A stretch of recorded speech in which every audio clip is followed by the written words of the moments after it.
De la higuera aprendan la parábola. Cuando ya su rama está tierna y brotan las hojas, saben que el verano está cerca. Así también ustedes, cuando vean todas estas cosas, conozcan que está cerca, a las puertas. De cierto os digo que no pasará esta generación hasta que todo esto acontezca.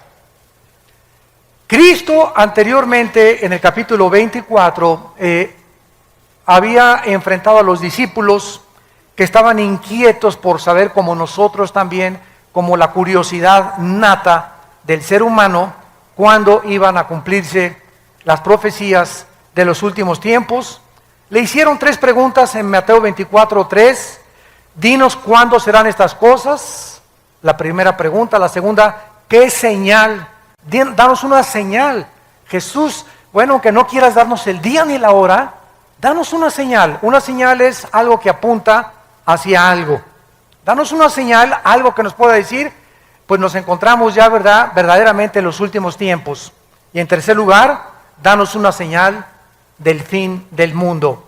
Entonces Jesús comienza a describirles en el capítulo 24 algunos eventos que iban a preceder su segunda venida, muchos de los cuales se han cumplido y se están cumpliendo delante de nuestros ojos. Por ejemplo, el versículo 5 dice: vendrán muchos en mi nombre diciendo, yo soy el Cristo, y a muchos se engañarán. O sea, una de las señales de Jesús es que comenzarían a levantarse falsos mesías. Los más notables han sido Sun Myung Moon, líder de la iglesia, fundador de la iglesia unificada, un coreano que dice que es Cristo; David Koresh, muerto en Waco, Texas; Arifin Mohammed, de Malasia; y últimamente Sergei Torop, de Rusia, que dice que es Cristo, y la gente está en una colina yendo con él y está fundando él el milenio. Aunque nos riamos y parezca una cosa de, bueno, ¿quién puede creer esto? Acordémonos que 85 millones de alemanes le creyeron a Hitler que él era el Mesías y que iba a establecer el tercer Reich de 1000 años. Así que hay seguidores en la vida para todo. Después Cristo continúa diciendo en el versículo 6 que iban a haber guerras y rumores de guerras. No fue hasta el siglo XX, siempre ha habido guerras, pero no fue hasta el siglo XX que tuvimos las primeras 2 guerras mundiales. Y solamente en la Segunda Guerra Mundial, del 39 al 45, hubo más de 50 millones de personas muertas. El siglo XX puede ser clasificado como el siglo de las guerras, de las pestes, de las hambres, de los terremotos jamás antes vistos. Existen muchas señales de la venida de Cristo, así como las hubo de su primera venida. Pero solamente aquí en el siglo XXI, vean ustedes el terremoto de Chile, 9.2 grados, movió 5 centímetros el eje de la Tierra. El terremoto reciente de Japón, que provoca un tsunami que arrasa con 3 o 4 ciudades de Japón, 5 ciudades de Japón, que produce después fuga de material radiactivo, donde posiblemente se movió 3 centímetros más el eje de la Tierra. Al moverse el eje de la Tierra, ¿qué es lo que pasa? Los huracanes comienzan a tener más fuerza, se sube el nivel del mar, por lo que consecuentemente el huracán jala más agua y es más fuerte el huracán y las fuerzas de los vientos. Estamos viendo ataques terroristas por todos lados, terremotos, estamos viendo pestes, tembló en Washington, tembló en el Capitolio, jamás había temblado ahí. Y todas estas cosas, ¿qué cosas son? Son señales que nos están diciendo el mundo está a punto de extinguirse. Vivimos en un planeta con una enfermedad terminal. Los millones de litros de petróleo en el mar han contaminado la fauna marina. Los millones de incendios que ha habido en el mundo y que siguen actualmente propagándose por todos lados, devastando grandes forestaciones de bosque, están acabando con toda la ecología del mundo. Nuestro aire está contaminado, nuestra comida ya tiene que hacer comida fabricada o inyectada con hormonas o comida orgánica, porque la comida también está contaminada. Estamos en un mundo que hemos destruido y que está a punto de tratar de abortarnos. El mundo está enfermo, como dice Isaías, capítulo 24. Muy bien. Entonces, así como hubo señales de que Cristo iba a venir en la primera venida, Cristo, cuando vino, reprendió a los líderes religiosos, porque aunque no se sabía el día ni la hora, ni nadie lo sabrá tampoco el día y la hora, sí es necesario e importante que nos comencemos a alistar cuando veamos las cosas. Por ejemplo, en Lucas, capítulo 12, versículo 54, Cristo enojado con los fariseos y los líderes y con la gente, les dijo lo siguiente, Lucas 12, 54, decía también a la multitud, cuando veis la nube que sale del poniente, luego decís, agua viene, y así sucede, es lógico, ¿verdad? Salimos ahorita a la calle y está todo nublado y aborrascado el cielo. ¿Qué cosa nos muestra? ¿Va a llover? ¿A qué horas? A las 3, no sé, a las 2, a lo mejor en 5 minutos, a lo mejor en 2 horas. Pero el acumulamiento de nubes nos habla de que ya no tarda en caer la lluvia. Cuando sopla el viento del sur, decís, hará calor, y lo hace. Es en lo que se basan los pronósticos del tiempo y de los climas. ¿Cómo pueden saber que la semana que entra va a haber 75 grados de temperatura, o 25 en Acapulco y 32 en Cancún, etcétera, etcétera? ¿Cómo lo hacen? Midiendo con los satélites y el calor, el tiempo, el calor, la precipitación y la velocidad, etcétera, etcétera. Todo eso les hace hacer pronósticos que, aunque no son 100% exactos, por lo menos dicen, pasado mañana va a llover, o va a haber un calor tremendo la semana que entra, etcétera, etcétera. Hipócritas, versículos 56, que saben distinguir el aspecto del cielo y de la tierra, y cómo no distinguen este tiempo. ¿Cómo no supieron los fariseos que Jesucristo iba a nacer en Belén? Isaías lo decía, que su madre iba a ser una virgen, que cuando hubiera un levantamiento en Roma y tratara Roma de conquistar Jerusalén y el mundo, el Mesías iba a venir. ¿Cómo es posible que no hayan podido estar preparados? A lo suyo vino y los suyos no le recibieron. Me pregunto si sucederá lo mismo con nuestra generación. ¿Estaremos tan ciegos de no darnos cuenta en qué tiempo nos estamos encontrando? Jesús comparó estos eventos en Mateo 24, 8 con dolores de parto. Dice en Mateo capítulo 24, versículo 8, todo esto será principio de dolores, que son los dolores, la palabra griega, que experimenta una mujer cuando va a parir. Una mujer cuando va a parir, ¿cómo comienzan los dolores? Comienzan con contracciones cada vez más fuertes, cada vez más fuertes, cada vez más fuertes, van aumentando en intensidad y en dolor, hasta que se revienta la fuente de agua, ¿verdad? Y entonces la mujer tiene que ser internada inmediatamente en un hospital. Entonces Cristo dijo que los terremotos, los huracanes, los tsunamis, toda la descomposición ecológica iba a ir aumentando, aumentando, aumentando, como lo estamos viendo con nuestros ojos. Los terremotos son cada vez más fuertes, producen más daños, los huracanes son cada vez más devastadores, los tsunamis están comenzando a inundar ya grandes cantidades y grandes costas en los continentes del mundo. ¿Y quién puede estar ciego a lo que está pasando en Israel? Lo que va a pasar en 2 o 3 días. Esto es increíble a la luz de la Biblia. Muy bien, vamos a ver ahora que la Biblia nos revela que los cristianos sí podemos conocer los tiempos acerca de la segunda venida de Cristo. Veamos esto en Primera de Tesalonicenses, capítulo 5, versículos del 1 al 5.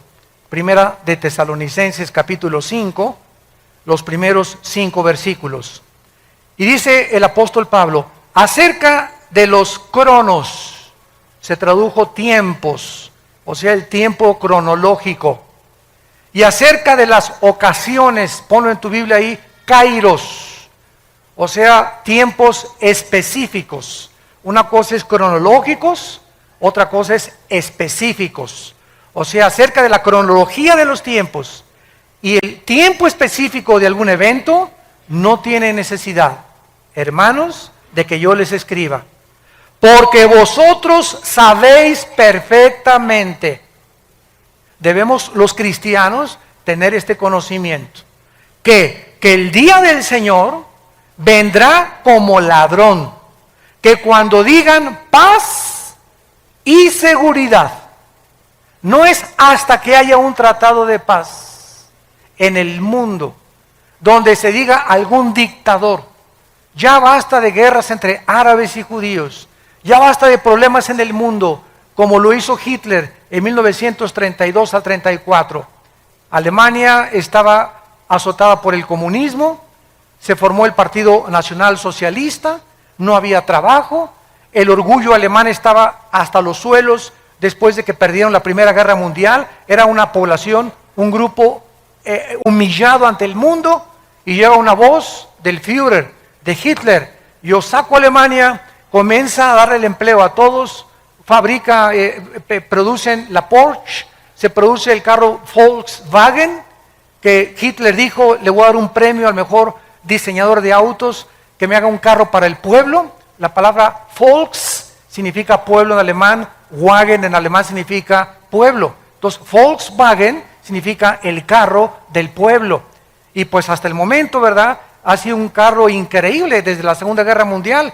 Y sacó a Alemania totalmente del pozo de desesperación en que se encontraban. Y 85 físicos, matemáticos, doctores, licenciados, abogados, maestros de escuela, no estoy hablando de indígenas, 85 millones de profesionistas, de personas cultas, de personas que fueron a la universidad con premios Nobel, etcétera, etcétera, votaron por Hitler y le creyeron a Hitler. ¿No le creerán al anticristo? Cuando el anticristo va a hacer señales sobrenaturales, lo van a tomar como un extraterrestre al anticristo, va a hacer llover fuego del cielo, va a hacer que su imagen aparezca de repente por todos lados, van a creer que realmente los extraterrestres ya aterrizaron en la tierra y van a traer la época del acuario que el diablo ha promovido en el mundo desde hace muchos años. Entonces dice el apóstol Pablo, versículo 3, cuando digan paz y seguridad, vendrá destrucción repentina como los dolores a la mujer encinta y no escaparán. Escuchen con atención lo que dice Pablo. Mas vosotros, hermanos, o sea, todos nosotros los cristianos, no estamos en tinieblas para que aquel día nos sorprenda como ladrón. Dios no quiere que nosotros seamos sorprendidos de repente y voltees y tu esposa desapareció y tus hijos desaparecieron y millones de bebés en los hospitales recién nacidos desaparecieron y pilotos con aviones se van a estrellar en el mar porque el piloto desapareció. Choferes van a congestionar las carreteras internacionales porque desaparecieron de repente manejando. Va a haber un caos y una confusión en el mundo entero de la desaparición de millones de personas. Tú vas a ser de aquellos que vas a decir: ¿qué pasó? ¿Dónde está mi vieja? ¿Dónde está mi viejo?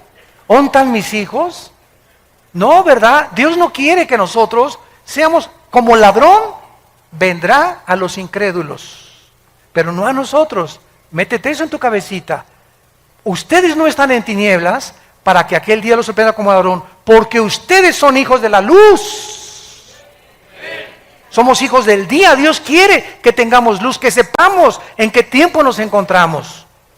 No somos de la noche ni las tinieblas, por tanto no durmamos como los demás, sino velemos y seamos sobrios. Es tiempo de que sepas que para esta hora has nacido. Es tiempo de los guerreros de Dios. Es tiempo de tomar la bandera de la verdad y decir: ¿de qué camiseta te pones? ¿De Chivas o América? Te imagínate una persona que llega al estadio con la camiseta Chivas aquí y América abajo. Oye, por favor, no, yo soy de los dos. Nadie puede ser así. ¿Eres o no eres de uno o del otro? Báñate. O imagínese Barcelona y Real Madrid, ¿no? Por favor. Cristiano y mundial. No puedes. Es tiempo que nosotros decidamos verdaderamente que para esta hora hemos nacido. para levantar la bandera de la verdad, para predicar a Cristo, para seguirlo, para velar, para guardar nuestros corazones, a nuestros amigos, ganarlos para Cristo, hablarles de Cristo. ¿Por qué? Porque en cualquier momento podemos desaparecer, en cualquier momento puede venir Cristo por nosotros.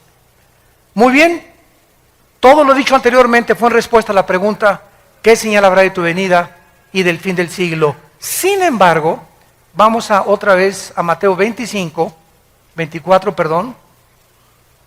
a nuestro pasaje, versículo 32 y 34, que vamos a examinar con lupa. Sin embargo, la señal más importante, síganme con mucho cuidado, más que los terremotos, más que las pestes, más que las hambres, más que cualquier otra cosa, la señal más importante, el termómetro de Dios se encuentra en la nación de Israel. Israel es el termómetro de Dios. Dios escogió un puntito insignificante en el Medio Oriente, comparado con las 22 multimillonarias naciones árabes que rodean a Israel. Un puntito insignificante.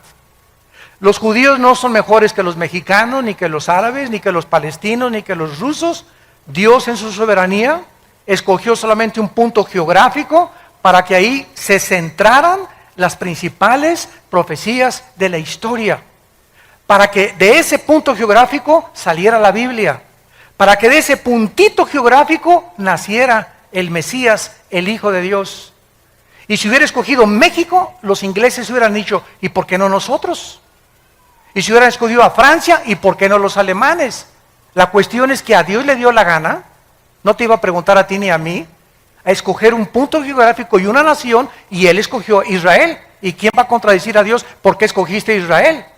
Vuelvo a repetir, no fue porque fueran mejores porque se los dijo en Deuteronomio 7, sino porque los amé y porque quiero que mis profecías se cumplan a través de ustedes.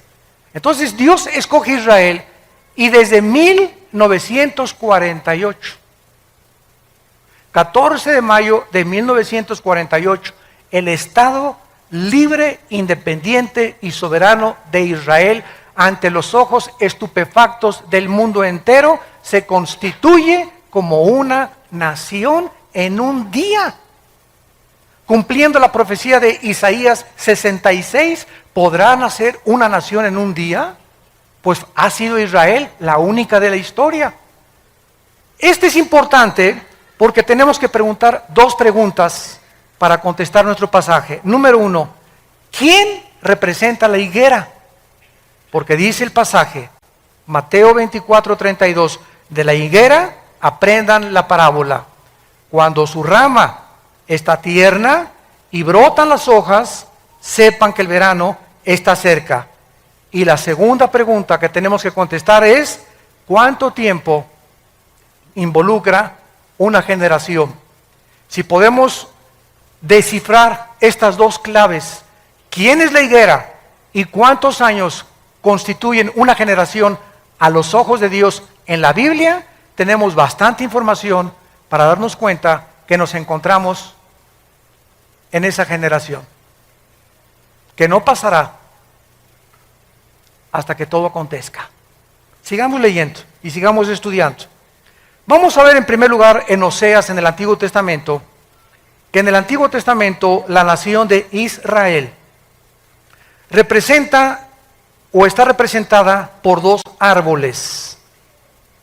Uno es la vid, que produce uvas, o la viña, y otro la higuera, que produce higos. Dice en Oseas 9, versículo 10, ¿ya lo tienen? Como uvas en el desierto, hallé a Israel. Como la fruta temprana de la higuera, en su principio vi a vuestros padres. Aquí Cristo compara con dos árboles a Israel, con la vid y con la higuera. Pero es interesante, ¿verdad?, que la higuera es la última planta del año en florecer. Hay 3 árboles en la Biblia. El olivo, que representa las bendiciones. Dice en Romanos 11 que fuimos injertados en el olivo. Nosotros somos el olivo silvestre, el olivo original es de Israel. El olivo representa las bendiciones que vienen con el Espíritu Santo. La vid representa el sistema religioso, la viña. Isaías 5, planté una vid y vine a buscar fruto y no la encontré. Y esta misma parábola de Isaías 5, representando la vid, Cristo dice cuando vio la higuera, la maldijo, que era una profecía más adelante de que Israel atraería la maldición sobre sus vidas por haber rechazado al Mesías. Y en tercer lugar, la higuera representa la resurrección nacional de Israel. Entonces tenemos el olivo, tenemos la vid y tenemos la higuera. Pero cuando Cristo de los 3 árboles escoge la higuera para decirnos cuando reverdezca, cuando resucite, cuando otra vez ante los ojos del mundo Israel vuelva a levantarse después de más de 2000 años de que no tenían patria, gobierno ni sistema religioso, sepan que se acerca el verano. Quiero decirles con más exactitud que esta generación no pasará hasta que se cumplan todas estas cosas. Vemos también en Lucas capítulo 13 acerca de la higuera que Cristo nos está describiendo. Dice Lucas 13, versículo del 6 al 9. Dijo también esta parábola: tenía un hombre una higuera plantada en su viña, y vino a buscar fruto en ella y no lo halló. Y dijo al viñador: he aquí hace 3 años que vengo a buscar fruto en esta higuera y no lo halló. Córtala. ¿Para qué inutiliza también la tierra? Él entonces respondiendo les dijo: Señor, déjala todavía este año hasta que yo cabe alrededor de ella y la abone, y si diere fruto bien, y si no la cortarás después. ¿A quién se refería? A Israel. Vino Cristo al mundo y no a lo suyo vino. ¿Quiénes eran los suyos? Los judíos. Cristo vino a los judíos y después pasó a los gentiles el evangelio, pero el evangelio vino a predicarse primero a los de su pueblo, a los judíos, porque de ahí iban a ser el Mesías, de ahí nació. Entonces Cristo no encontró fruto y lo compara con un árbol, por eso se llama parábola, porque es una verdad espiritual ilustrada con una verdad o con la ecología o con los árboles, los pájaros, las plantas. Cristo ilustra todo lo que está aquí terrenalmente con las cosas del cielo para que las entendamos. Vemos pues aquí otra vez que la higuera representa a la nación de Israel. Ahora, el hecho de que Cristo tenía en su mente a Israel se confirma aquí mismo en este capítulo, versículo 34 y 35. Y Cristo grita: Jerusalén, Jerusalén, versículo 34, que matas a los profetas, apedreas a los que te son enviados. ¿Cuántas veces quise juntar a tus hijos como la gallina a sus polluelos debajo de sus alas, y no quisiste? Vean ustedes la maldición. He aquí vuestra casa os queda desierta, y os digo que no me verán hasta que llegue el tiempo en que digan: Baruch Hashem Adonai Elohim, bendito sea el que viene en el nombre del Señor. ¿Va a decir lo mismo? Esto lo dijo como una nación, Dios lo va a decir como contigo. Voy a ver ahorita, Pancho tiene ya 5 años de cristiano, me voy a ir a sumar a su casa, a ver si lee la Biblia, a ver si ora, a ver si en su escuela está hablando de Cristo, a ver qué películas ve. Voy a buscar fruto en la vida de Pancho, voy a buscar fruto en la familia Díaz, a ver cómo está esa familia. Dios nos examina y Dios busca fruto en nuestras vidas. No nos engañemos de que seamos cristianos si no estamos produciendo fruto. Aunque seas hijo de pastor, aunque tu mamá sea la monja de Zacanicapatlán, aunque tu tía sea obispo, aunque hayas nacido en un hogar cristiano, eso no garantiza que seas cristiano. A lo mejor eres religioso, pero tú no tienes una relación con Cristo personal. Entonces Cristo viene a buscar fruto a nuestras vidas. Cuando Él venga, los cristianos que estén con fruto serán cortados y llevados con Él. Pero los que no produjeron fruto, Él lo está profetizando. Vine a buscar fruto y no lo encontré. Este es un mensaje de Israel que hizo Cristo. ¿Terminó con Israel hace 2000 años? No, dijo, me voy a esperar a ver si hay fruto. Entonces la iglesia vino a tomar todo el lugar en estos 2000 años y ahorita no hay judío, ni gentil, ni griego, ni italiano, ni inglés. Sin embargo, la Biblia nos dice que Dios no ha terminado con Israel. Romanos 9, 10 y 11. No ha terminado con Israel. Una cosa es la salvación individual, otra cosa son las profecías nacionales. Israel se va a convertir en el trono de Dios. La nueva Jerusalén va a descender sobre la tierra de Israel. Ahí va a estar los cuarteles generales del universo. Dios habita ahorita en el tercer cielo. La Biblia dice que Dios va a dejar el tercer cielo. El Padre, estoy hablando, no el Hijo. El Padre va a dejar el tercer cielo y va a bajar a la tierra, en Israel, en Jerusalén, a poner su trono. ¡Qué maravilloso! Va a cambiar su trono de arriba a estar aquí con nosotros. El Dios y Padre del universo. Y nosotros a su alrededor reinando con los siglos por Él. Vemos pues entonces claramente, ¿verdad?, acerca de esto. Ahora dice el capítulo 21 de Mateo, versículos 18 y 19, Mateo 21, 18 y 19, la maldición de la higuera. Por la mañana, volviendo a la ciudad, tuvo hambre y viendo una higuera, está hablando de Jesús, cerca del camino vino a ella y no halló nada sino hojas solamente.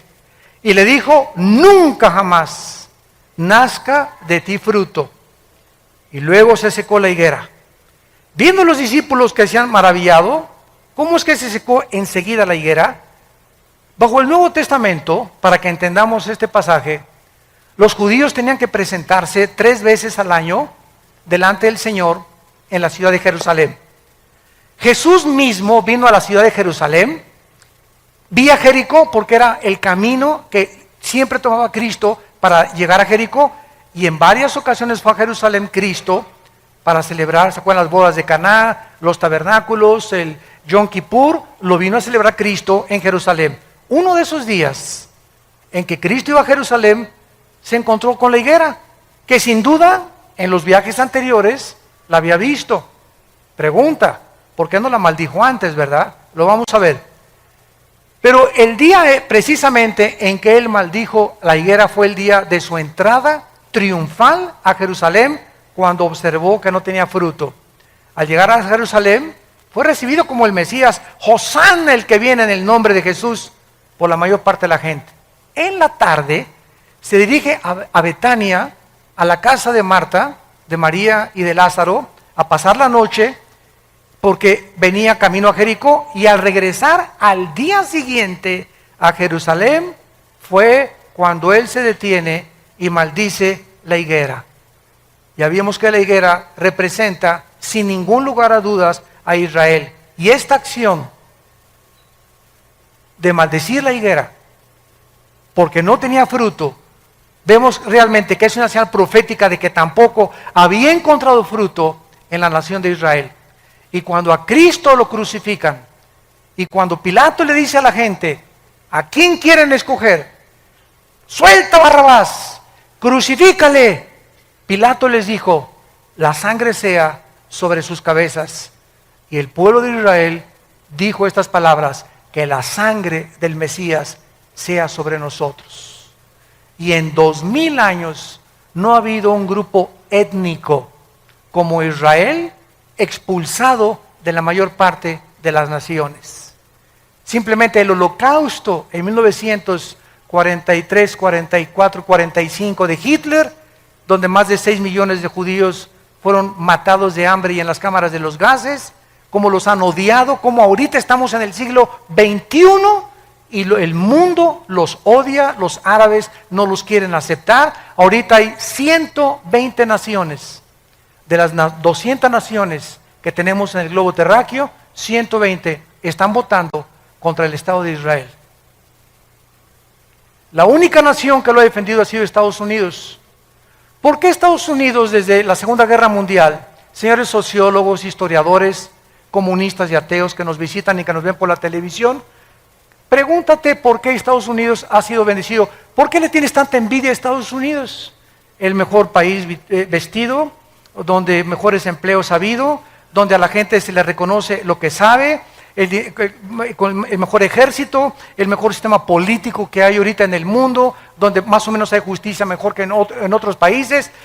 Ha detenido el comunismo, el fascismo, el nazismo. Si no fuera por Estados Unidos, aunque ahorita está hundiéndose, todo el mundo quiere Estados Unidos. Nadie se quiere ir a Rusia, nadie se quiere ir a la China, a México menos ahorita. ¿Por qué Estados Unidos es la nación del sueño americano? Hasta hace algunos años, porque ya no es igual, ya se acabó todo eso, porque ya los últimos presidentes han apostatado y han entregado a Estados Unidos en manos de los árabes y han traicionado a Israel desde el presidente Clinton. ¿Por qué? Porque los árabes tienen el 65% de la producción petrolera del mundo entero. Y ahorita el presidente Obama, si no se alinea con las naciones árabes, le cortan el petróleo a Estados Unidos, y Estados Unidos consume el 50% del petróleo de toda la producción del mundo entero. Después de Estados Unidos sigue China, Japón y Alemania. Pero Estados Unidos consume la mitad del petróleo que se produce en el mundo. Así que por eso hundirían totalmente sin petróleo igual a Europa si los árabes no acceden, Occidente, a que el Estado palestino sea reconocido, quitarles Jerusalén y que puedan los judíos devolver los territorios que ganaron en la guerra. Todo está exactamente como la Biblia lo dice. Zacarías 12, 2 y 3, Zacarías 14, del 3 al 4, Mateo 24, Mateo 25, Apocalipsis, Daniel, todo dice que cuando Jerusalén la rodearan los ejércitos, ante nuestros ojos está sucediendo pasado mañana. Ya se queda sola Jerusalén. ¿Qué va a pasar? Tal vez una guerra nuclear. La Biblia profetiza que Siria, Apocalipsis 17, va a desaparecer. Tal vez Israel conteste con armas nucleares a Siria y borre del mapa a Siria, y el anticristo salga de la región de Siria o Irak, y después de esta devastación se den cuenta, bueno, que nos estamos matando, surja como Hitler el anticristo y traiga la paz. Y cuando digan paz y seguridad, nos pintamos.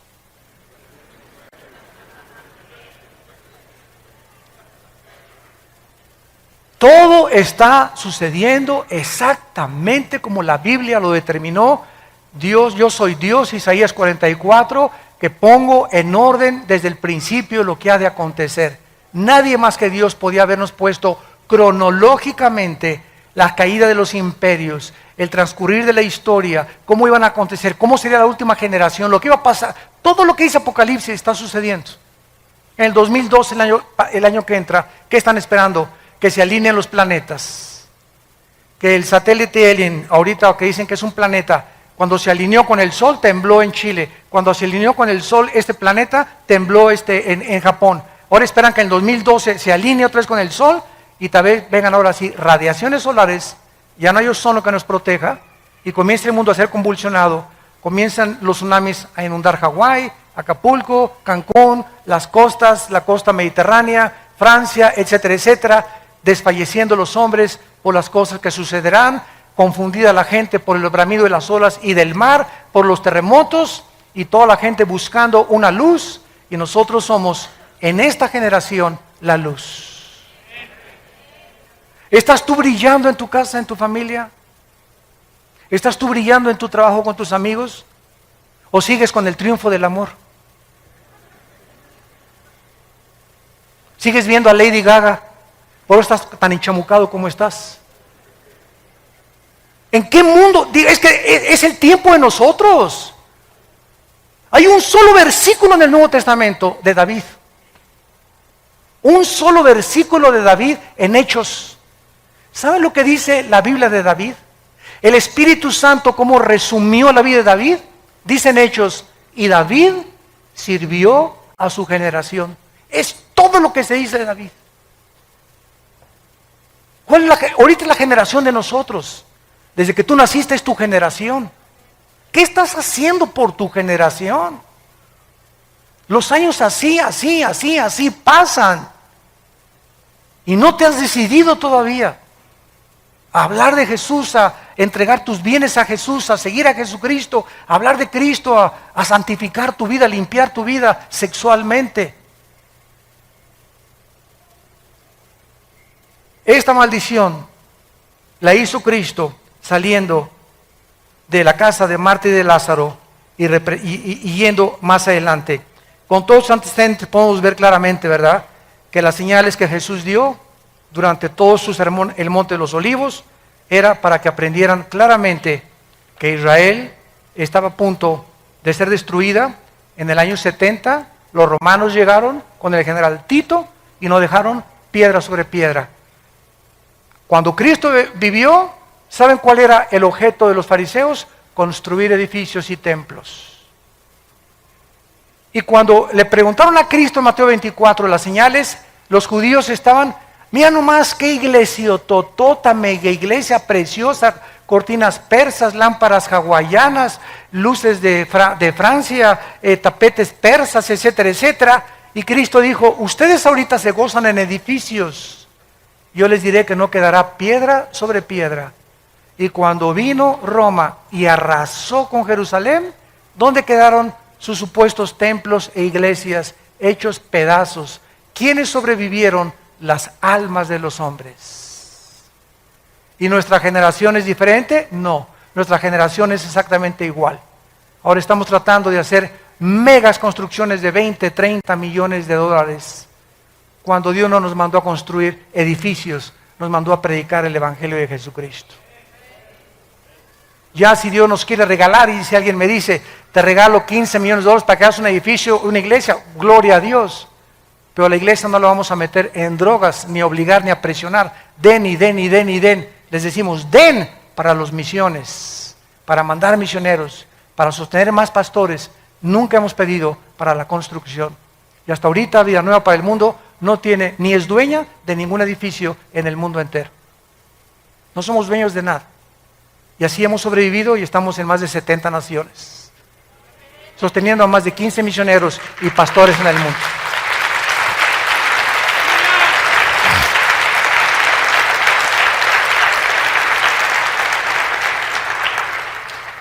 Los judíos pues fueron dispersados a los 4 confines de la tierra, quedaron por tierra cerca de más de 2000 años. Además la maldición se aplicó a la tierra, porque cuando regresaron en el 48 los judíos, era un desierto Israel, era un desierto. Los palestinos dicen que era tierra de ellos. Esto es la mentira más grande del mundo. Durante 3000 años Israel estuvo en Israel. Claro que había árabes cuando regresaron ellos, pero era un desierto Israel. No había un solo árbol, porque la maldición cayó sobre la nación y sobre la tierra. ¿Se acuerdan del Antiguo Testamento? El pecado hacía que Dios detuviera las lluvias y maldijera la tierra. Isaías 24, del 3 al 4, porque faltaste a mis mandamientos, la maldición te alcanzó. Entonces Israel, en 4 años, del 48 al 52, planta 6 millones de árboles, para que se cumpla Amós 9, del 12 al 3. Los plantaré sobre su tierra, plantarán viñas y verán el fruto de ellas. Esto es además no solamente contra la tierra, porque hasta el siglo XX los judíos regresan a su tierra en 1948, y del 48 a nuestros días comienza a llover en Israel.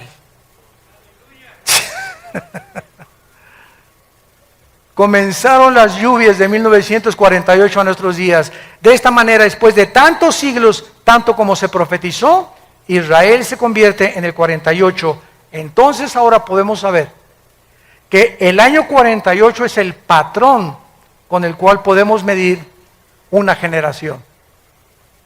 Ahora, ¿cuánto es una generación? ¿50 años? ¿60? ¿70? ¿U 80 años? Vamos a meternos a ver ahora algo más acerca del florecimiento de Israel. Muy bien. Esta profecía que acabamos de leer, cuando la higuera reverdezca, no pasará una generación, nos vuelve a decir que cuando Israel floreciera, cuando resucitara Israel, comenzáramos a contar los últimos días, desde 1948, y saber que la segunda venida del Señor está cerca. En 1948, el reloj profético de Dios comenzó, tic, tic, tic, tic, tic, tic, la cuenta regresiva. Ahorita me llegan correos donde me dicen, faltan 6 horas para el 20 de septiembre para que se determine el Estado palestino. Faltan 5 horas con 40 minutos desde que se dictaminó que pasado mañana las Naciones Unidas van a tratar de sacar a los judíos de los territorios ocupados. Comenzó el reloj profético de los judíos acerca de lo que va a suceder. Pero el reloj profético de nosotros comenzó en 1948, el 14 de mayo. Tic, tic, tic, tic. Se había apagado durante 2000 años el reloj de Dios. En cuanto Israel regresa, no podía nadie profetizar que nos encontrábamos en los últimos tiempos. No es hasta que la nación nace y reverdece y resucita nacionalmente, no espiritualmente, porque espiritualmente será hasta la segunda venida de Cristo. Romanos 11, 25 y 26. Todo Israel será salvo cuando Él regrese físicamente, pero nacionalmente resucita en el 48. Ahora es interesante, Lucas 21, qué linda es la Biblia. Lucas 21, esto es increíble. Lucas 21, vean qué cosa más maravillosa. ¿A quién le gusta estudiar la Biblia? Más les vale. Lucas 21, 29 al 32. Vean esto. Lucas 21, 29 al 32. También les dijo una parábola. Vean ustedes cómo comparando los evangelios, la Biblia es la suma de tu palabra es verdad, comparando versículo con versículo, texto con texto, podemos trazar una doctrina sana. También les dijo una parábola. Mirad la higuera y... El Mateo no dijo eso, ¿verdad? El Mateo dijo, cuando veáis la higuera que reverdezca, ¿se acuerdan? Pero no agregó, y todos los árboles. Pero Lucas escribe que dijo Cristo además, cuando vea la higuera y todos los árboles, cuando ya brotan, viéndolo saben por ustedes mismos que el verano está cerca. Así también ustedes cuando sucedan estas cosas, sabed que el reino está cerca. De cierto les digo, no pasará esta generación hasta que todo esto acontezca. No podemos dejar de notar, ni de estudiar en la declaración de estas profecías que Jesús menciona también, juntamente con el renacimiento de Israel, que los árboles.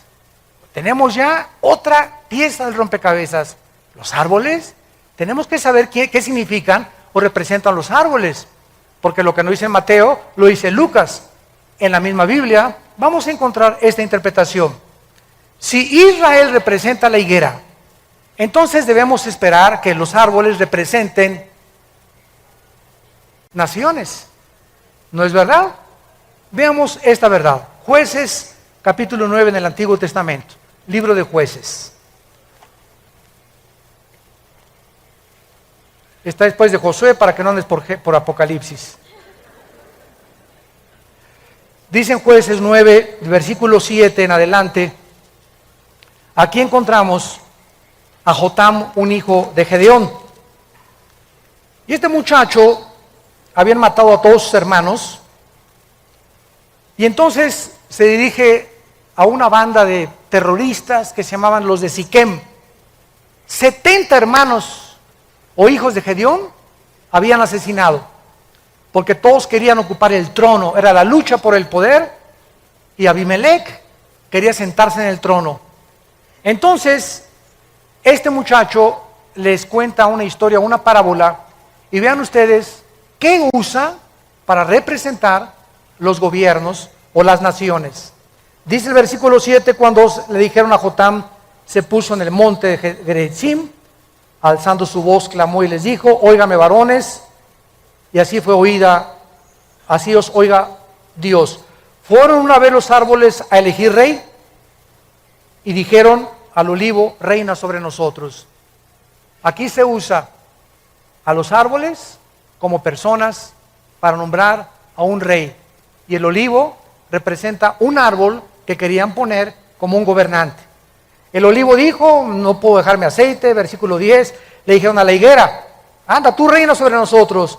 La higuera respondió, he de dejar mi dulzura y mi buen fruto para ir a ser grande sobre los árboles.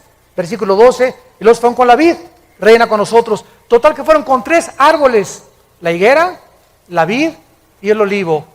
Los 3 árboles que representan a la nación de Israel. Vemos pues que los árboles representan en Daniel 4 también. Nabucodonosor se le compara con un árbol que va a crecer y que es cortado y que no va a dejar de dar fruto.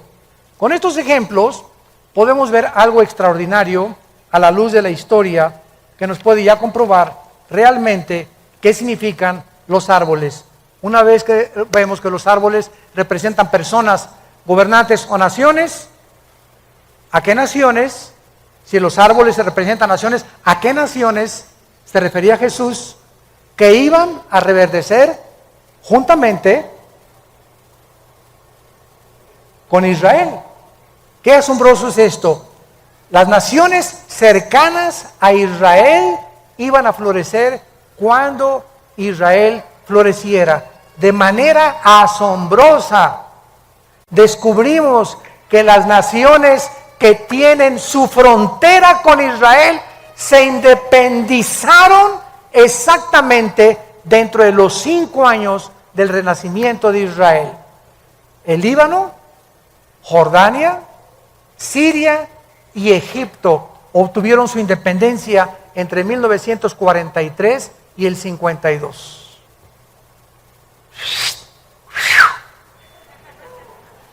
Escuchen esto. Todavía falta. Líbano. Después de la Primera Guerra Mundial, Francia obtuvo el mandato de Siria, que era la antigua porción del Imperio Otomano o de los persas. Francia superó la región del Líbano en 1920 y en el 43 Líbano florece como nación independiente.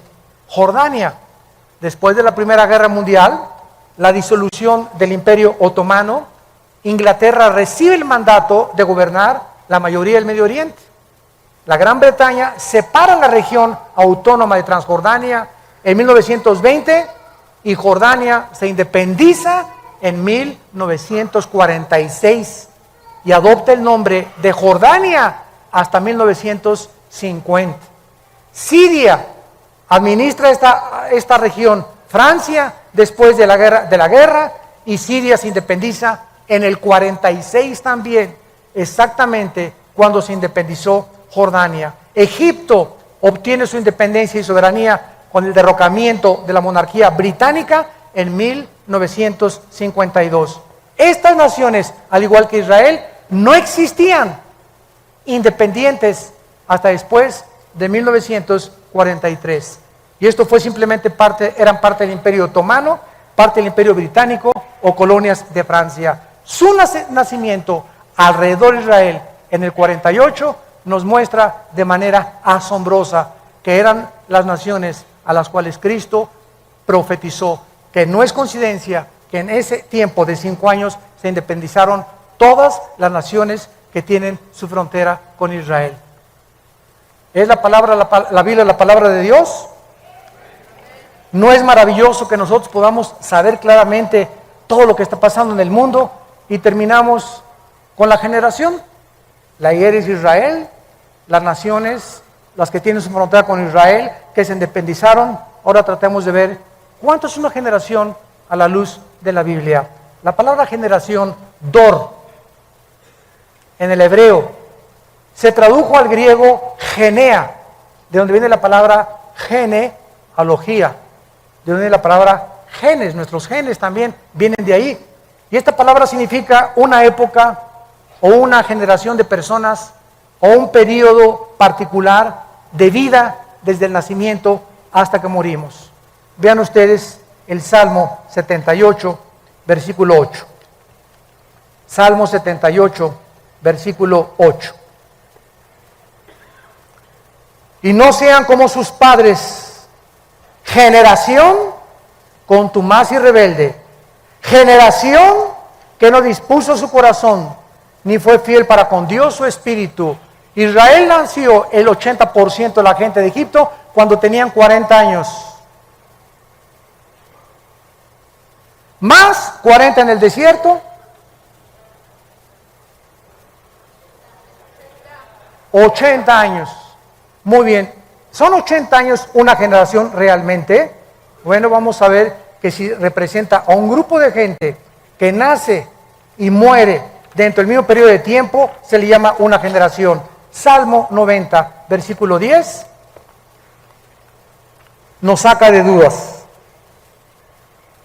Los días de nuestra edad son 70 años. En los más robustos, los que no comen papitas ni Coca-Cola, y van a llegar a los 80 años con toda su fortaleza, es molestia y trabajo. Escuchen esto, amados hermanos santos de Dios. De acuerdo al libro de Hechos Mundiales de la CIA, World Factbook, mayo del 2010, el promedio más largo de vida de los seres humanos en el 2009 fue de 84 años en Macao. 84 años fue el promedio más elevado de vida en el 2010. Suiza ocupó el 10º lugar con 80 años de edad. Israel el 12º lugar con 80 años, punto 73. Estados Unidos el 49º lugar con 78 años de edad. Guatemala el 143º con 70 años de edad. La mayor parte de los seres humanos, o sea, de acuerdo a estas estadísticas, el 82.5% vive en un promedio de 60 años. ¿No pasas del sesentón? El 82% de la humanidad no va a pasar de los 60. ¡Qué increíble es esto! Y solo un 9.8% de toda la humanidad alcanza los 80 años de edad. Mi mamá ya la hizo porque tiene 86. Billy Graham tiene casi 96 años ya de edad. Mateo nos provee la clave claramente, ¿verdad? De lo que vive una persona exactamente, son 80 años de acuerdo a la Biblia, en los más robustos. Ahora, 1948 más 80, 2028. ¿Ok? Si es que sé algo de sumar. Si el 2028 más o menos, sin que sepamos el día y la hora, fuera la segunda venida de Cristo, tendríamos que restarle 7 años de la tribulación, ¿no? ¿Cuánto nos da? 2021. O sea, estamos en el 2011. ¿Cuántos años nos quedan?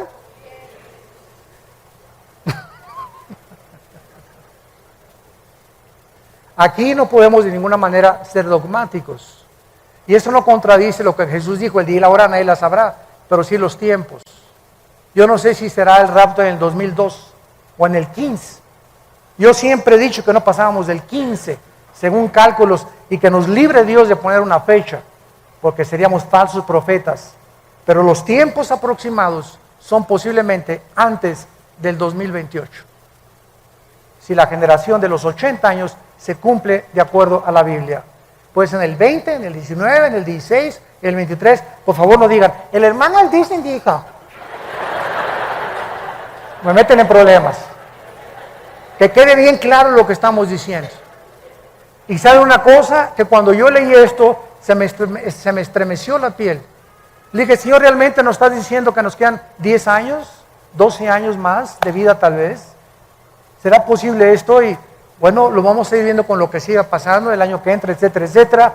Lo único que sé yo es que llegó la hora para la cual nacimos. Y que si estas cosas han de suceder, ¿cómo no debemos de vivir una vida pía, santa y piadosa?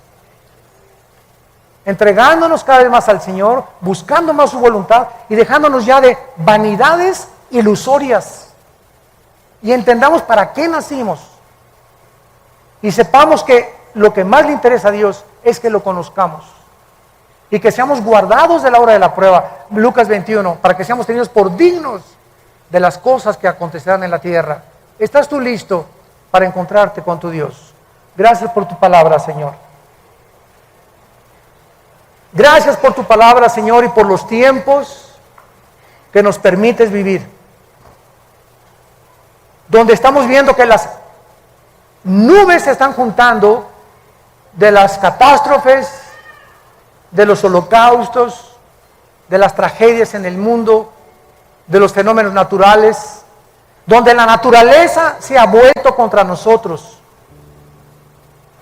Y sabemos que estas son señales. Y tenemos tal vez 2 años, 10 años, solo tú lo sabes.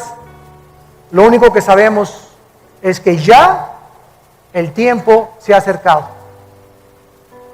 Y que estas consideraciones que hemos traído a la luz de tu palabra, con la ayuda del Espíritu Santo como nuestro Maestro, nos hacen temblar interiormente de temor a ti, de acercarnos más rápido a ti, de entregar nuestras vidas con pasión a ti, y de saber que tú eres la única causa por la cual vivimos. Porque si vivimos es para ti, y si morimos es para ti también, Señor. Ya sea que vivamos o que muramos, le pertenecemos al Señor. Muchos de ustedes que nos ven por la televisión y que están aquí presentes, yo los invito a que vengan a la cruz en este momento. Vengan a la cruz. Ven a hacer la paz con Dios. Prepárate para encontrarte con tu Dios. Si Cristo no viene en 20 o 30 años, el día de tu muerte, lo vas a enfrentar. Y será el día de tu juicio, donde no tendrás otra oportunidad, como la tienes en esta tarde, de arrepentirte de tus pecados y de entender que no eres un animal. Somos personas inteligentes, agentes morales, responsables de las decisiones que tomamos, cuyas consecuencias son para bien o para mal siempre. Cada decisión que tomamos tiene consecuencias, para bien o para mal. Y tú y yo somos responsables delante de Dios, nadie más que nosotros, de las decisiones que tomamos. Ven a Cristo, toma esta decisión en tu corazón hoy, y ahí desde tu lugar dile: Señor mío y Dios mío, he oído tu voz profética a través de la Biblia y me arrepiento de mis pecados. No quiero que me sorprenda como un ladrón de repente y desprevenido tu venida. Quiero estar preparado, Señor. No quiero perderme galardones. No quiero ser avergonzado delante de tus ojos cuando tú vengas por mí. Te pido que entres a mi corazón. Te recibo porque creo que en la cruz pagaste con tu sangre por mis pecados, que a los 3 días resucitaste de los muertos y que vienes pronto por mi vida para reinar contigo eternamente.